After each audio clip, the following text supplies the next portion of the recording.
తపస్సు చేసుకోవడానికి ఎక్కడికో వెళ్ళడం ఎందుకమ్మా, మన ఇంట్లోనే తపస్సు చేసుకో అని చెప్పింది. తపస్సు చేసుకోవడం అంటే మాటలు కాదండి, ఏకాంతంగా కొంతసేపైనా భగవంతుడి గురించి మనము ఆలోచించుకోవాలి, చెప్పుకోవాలి, వినాలి. కాబట్టి అలాంటి తపస్సు చేసుకోవడానికి నేను వెళ్తాను అని పట్టుబట్టింది.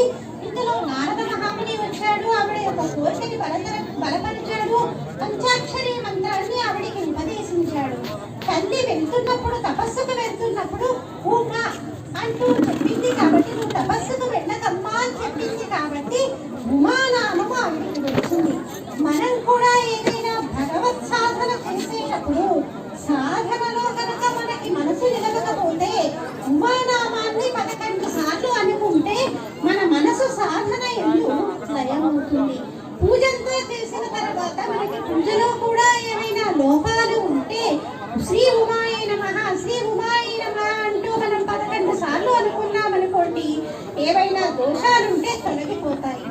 అలాగే ఆవిడ బయలుదేరి వెళ్ళేటప్పుడు జయ విజయ అనేటటువంటి ఆవిడతో కలిసి బయలుదేరింది. అపరాజితగా అంటే పరాజయము లేనటువంటి తల్లిగా ఆ తల్లి తపస్సుకి బయలుదేరింది.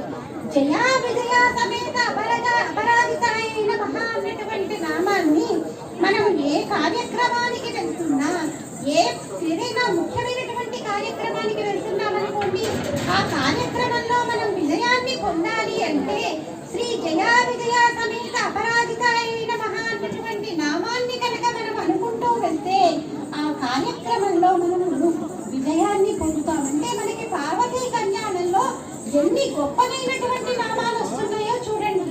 అలా జయ విజయ సమేత అపరాజితతో కలిసి ఆ తల్లి వనాలకు వెళ్ళి పంచాక్షరిని చేస్తూ ఘోరమైనటువంటి తపస్సు చేసింది. ఏ రాజకన్య చేయకూడనటువంటి తపస్సుని ఆ రకంగా ఆ తల్లి చేసింది. ముందుగా కొంత కందమూలాలు తింటూ చేసింది, తర్వాత ఆకులు అరాలు తింటూ చేసింది, తర్వాత కాస్త జలాన్ని స్వీకరిస్తూ చేసింది.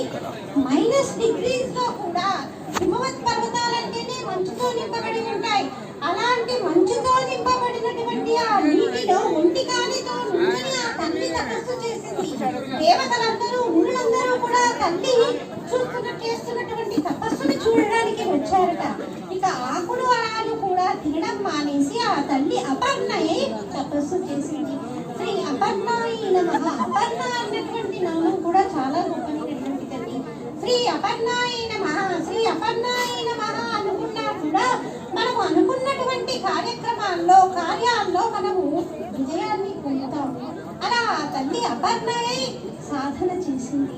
ఇలా సాధన చేస్తుంటే ఆ తల్లి యొక్క తపోధాటికి అంతా వేడి పుట్టుకొస్తూ ఉంటే అందరూ పరమశివుడికి చెప్పారట, ఇంత గొప్పగా తపస్సు చేస్తుందయ్యా, వెళ్ళి ఆవిడిని అనుగ్రహించు అనగానే పరమశివుడు ఒక చిన్న బ్రహ్మచారి రూపంలో అమ్మవారి దగ్గరికి వచ్చాడండి. అమ్మవారి దగ్గరికి వచ్చి నువ్వు ఎందుకోసం తపస్సు చేస్తున్నావని అమ్మవారిని అడిగాట. అమ్మవారిని అడగగానే ఆ తల్లి ఏం చెప్పింది, నేను పరమశివుడి కోసం తపస్సు చేస్తున్నానంటే, పరమశివుడి కోసమా, ఆయన కోసమా నువ్వు తపస్సు చేస్తుంది? ఆయనకు ఒక వయసు అంటూ తెలుసా? నేను చూడండి ఇంత చక్కగా చిన్నగా ఉన్నాను, చాలా అందంగా ఉన్నాను. ఆ పరమశివుడు అసలు ఎప్పటివాడు